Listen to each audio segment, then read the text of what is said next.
이 교회 개척, 성장, 그리고 마무리에 대해서 말씀을 드리는데, 교회가 성장하는 데는 그 목회를 책임지고 있는 지도자가 가장 중요합니다. 그래서 어떤 지역에서는 최고 지도자가 목사님이고, 어떤 지역에서는 장로님이 최고 지도자이고, 또 어떤 지역에서는 집사님이 최고 지도자이기도 합니다.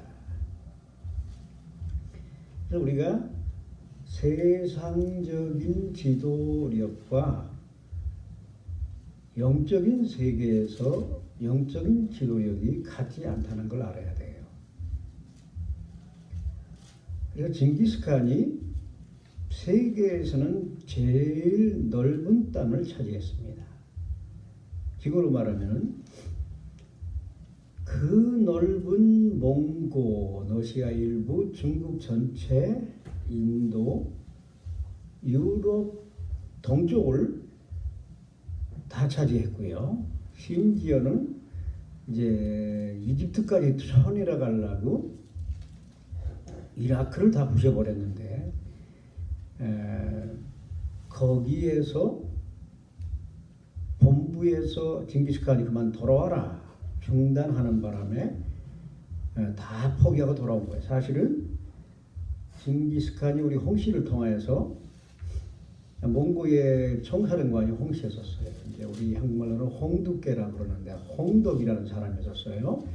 일본은 완전히 다 정벌 했었어요. 근데 돌아오라 그런 거예요. 일본도 돌아와라, 그 다음에 유럽도 다 돌아와라. 그래서 몽고가 세계를 지배하던 시대가 끝났어요. 근데 몽고는 철저하게 지도력의 방식이 뭐냐, 쳐들어갔다 하면은 완전히 다 태워버리는 거예요. 현장을 없애버리는 거예요. 그리고 현장 지도자를 잡아가 버리는 거예요. 그게 이제 유명한 몽고 징기스칸의 지도력입니다. 그래서 징기스칸이 한 번 지나간 지역은 도시고 뭐고 완전히 다 사라져 버립니다. 불태워버리고 그냥 다 없애버립니다. 다 태워버렸기 때문에 유적을 찾는 것도 벽돌 아닌 다음에는 거의 힘든 정도로 징기스칸은 흔적을 아주 없애버리는 걸로 있었어요. 근데 이 성경에서 말하는 지도력은 신약에서는 물론 예수님의 지도력과 그 사도들과 제자들의 영적인 지도력을 말하고 있는 거예요. 그런데 구약 성경과 신약 성경에서 지도력의 공통점이 뭐냐면은 비전이에요. 우리 한국말로는 환상이라고도 번역하고 묵시라고도 번역하고 이상이라고도 번역하는데, 한국 사람들이 자꾸 환장을 많이 하니까 환장이라는 건 아까 장이 뒤집힌다 그런 말이에요. 그래서 환상이라는 말이 안 좋다 이래가지고 그냥 영어 비전으로 번역하기 시작했어요. 그러니까 꿈을 꾸고 목적을 갖고 이런 사람들은 잘못하면 간이 뒤집혀가지고 장이 뒤집혀가지고 환장하다 보니까 교회에서 잘못하면은 환장한다, 환상을 받은 사람이 환장해버린다, 이래서 바꾼 겁니다.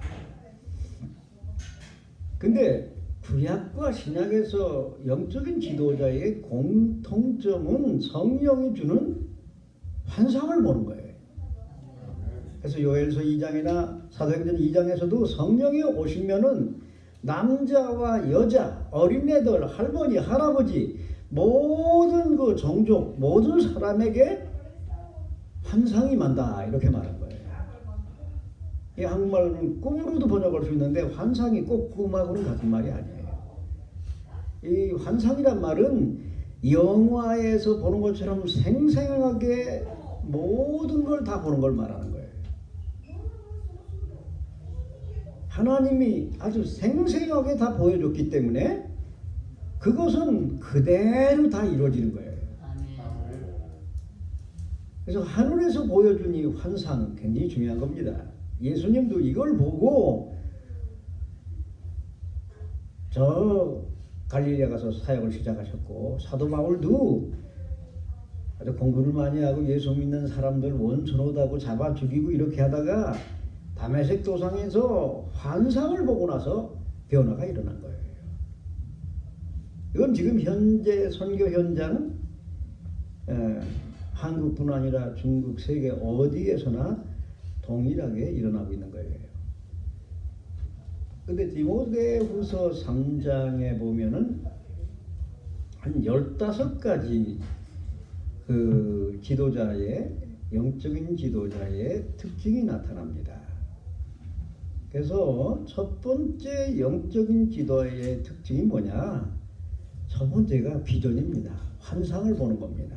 하나님의 음성을 듣는 겁니다. 하나님이 본 영상을 보는 사람이 영적인 지도자의 첫 번째 특질입니다. 그래서 12 제자들도 유다 말고는 한결같이 환상을 보고 나서 그들이 변화가 일어난 거예요. 성령이 주는 환상을 보고 나서. 그 다음에 두 번째의 특징은 이 환상만 가지고는 안 되는 거예요. 지금 우리 신학생들 예언자 학교, 선지자 학교 이 교육을 받는 훈련, 양성을 받아야 되는 겁니다. 예수님은 같이 먹고 자고 데리고 다니면서 양성을 시켰어요. 훈련을 시켰어요.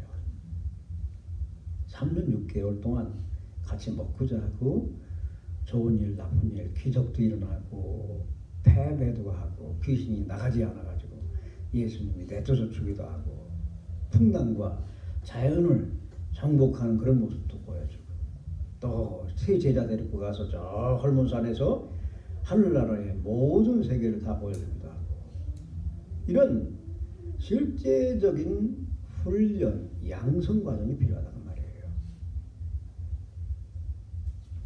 그래서 지금 우리 무디고 목사님 보면은 지금도 그 비전 상태예요.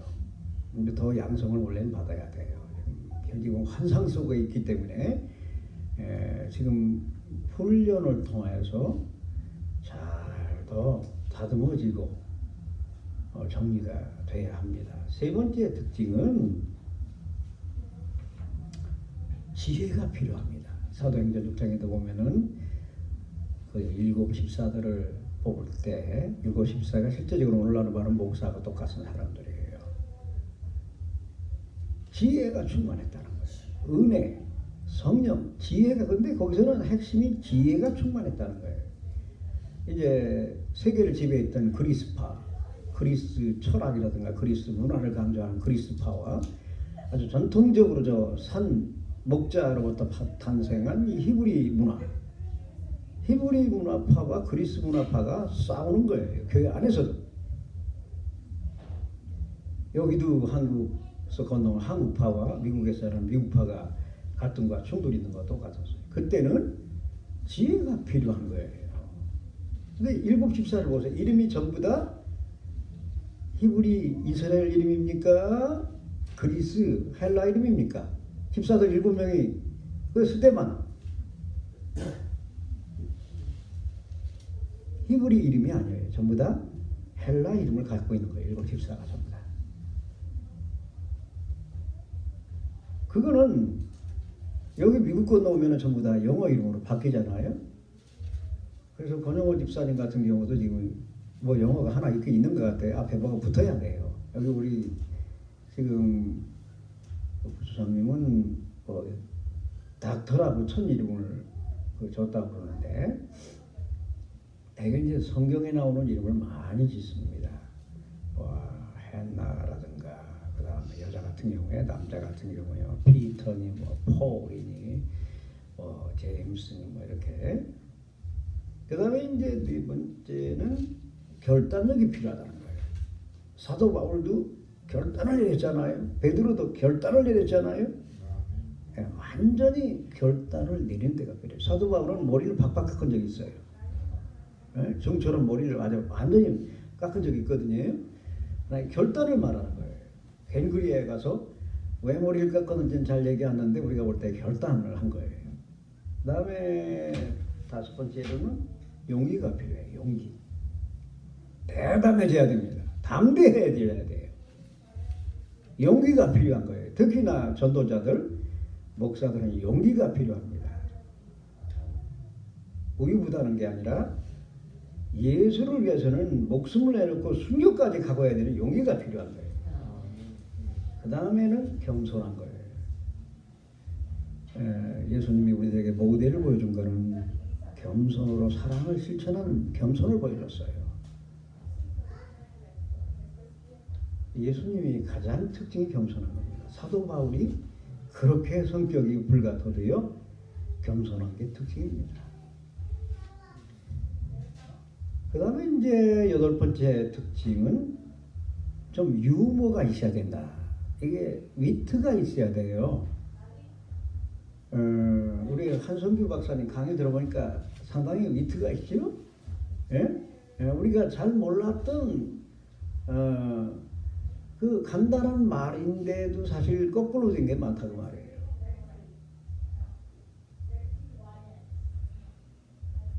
이 지혜로운 사람은요 유머를 씁니다. 우리 예수님도 유머를 쓰셨어요. 제자들도 유머를 기질을 발휘해야 되는 거예요.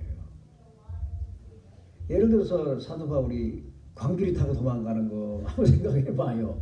그 용감해야 되고 결단을 내린 사람이 왜 강비리를 타고 도망가는 거예요?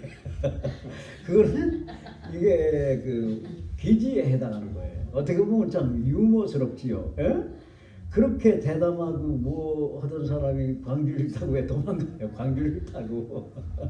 그러니까 순교하고 개죽먹으로는 달라요. 개죽먹 당해서 안 된다는 거예요. 순교 당하는 했는데 잘못해가지고 개죽먹 당하면은 그때는 광주리 타고 도망가는 게 사실은 날아가는 거예요. 그 다음에 이 분노, 거룩한 분노. 예수님이 왜 성전에 와서 비둘기, 소 장사하는 사람들을 거룩한 분노로 내쫓아버렸느냐? 때에 따라서는 목사가 어떤 때는 목사가 승리를 내면 온유하지 않다고 그러는데요. 목사가 불의를 보고 잘못된 걸 보고는 예수님처럼 거룩한 분노를 할 수 있어야 됩니다. 지금 우리 한인 사회가 완전 다 타락해가지고 지금 교회들이 싸움만 하고 분열하고 무너지는 이런 상태에서 거룩한 분노가 필요한 거예요. 그 다음에 인내가 필요합니다. 목회자는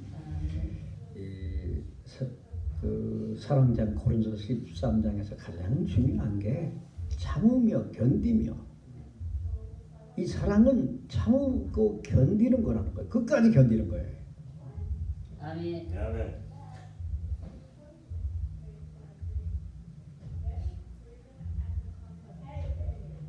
제 친구들, 고시 공부하는 친구들이 어떤 친구는요 20년 만에 고시를 붙은 친구들이 있어요.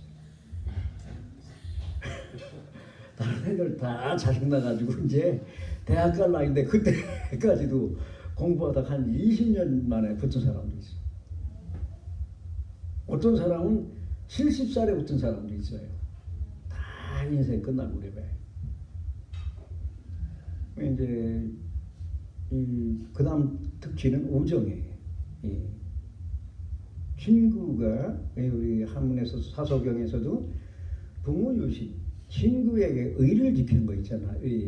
친구를 위해서 목숨을 내는, 예수님 말한 이 우정과 친구에 대한 이것이 있어요. 그 다음에 이 전술이기도 하면서 외교술인데요. 다른 사람하고 이 소통해가지고 뚫고 나가는 이것이 필요합니다. 영적 지도자는 그게 필요한 거예요. 그리고 이제 영적 지도자는 영감의 능력이 있어야 돼요. 우리가 기도하다, 예배 드리다, 말씀보다 이 하나님이 영감을 주시거든요. 그거를 놓치지 않는 거예요. 아멘. 굉장히 중요해요. 영적 지도자는. 그래서 사도 바울이 아시아로 계속 가고 있는데 너 거기 가지 마. 성령이 막으시고 빌립보 유럽으로 가라고 그러잖아요. 이거는 이 하나님으로부터 영감받는 능력을 말하는 거예요. 그리고 영적 지도자는 집행하는 능력이 있어야 돼요. 실행하는 능력이 있어야 됩니다. 말만 하고 도망가는 이런 모습은 안 좋아요. 끝까지 남아서 일을 끝까지 축소시키고 집행하는 능력이 필요합니다. 사도 요한이 그러니까 12제자 중에서 제일 오래 살고 그리고 요한계시록 환상을 다 기록했잖아요. 그리고 이 글을 쓰고 있잖아요. 편지를 쓰고 요새는 인터넷으로 소통하는 기술이 필요합니다. 영적 지도자는 이게 있어야 돼요. 사도 바울은 만나면 못생기고 성질을 많이 펴가지고 사람 직접 보면 은혜가 안 됐단 말이에요. 그러니까 항상 사도 바울은 글로 쓰면 감동이 돼요. 그런데 사도 바울은 눈으로 봤다면 성질 많이 내지요. 그 다음에 못생겼지요. 키가 작지 매부리 크지. 여러 가지로 똑똑하긴 한데 이게 소통 능력에서는 상당히 멀리 있어야 차라리 소통이 잘 되는 사람이었어요. 그러나 성경을 거기다 사도 바울이 쓰지 않았어요? 그래서 이제 우리가 성령의 인도를 받아서 기도하는 사람, 예배드리는 사람, 이 경건의 능력이 있는 사람이 진짜 지도자입니다. 말만 해갖고는 안 돼요. 성령의 능력 있는 사람이 지도자라는 것을 가르쳐주고 있어요. 제가 오늘 디모데전서 3장이나 디도서 1장에 나온 영적인 지도자의 특징 한 10개까지를 정리했습니다. 감사합니다.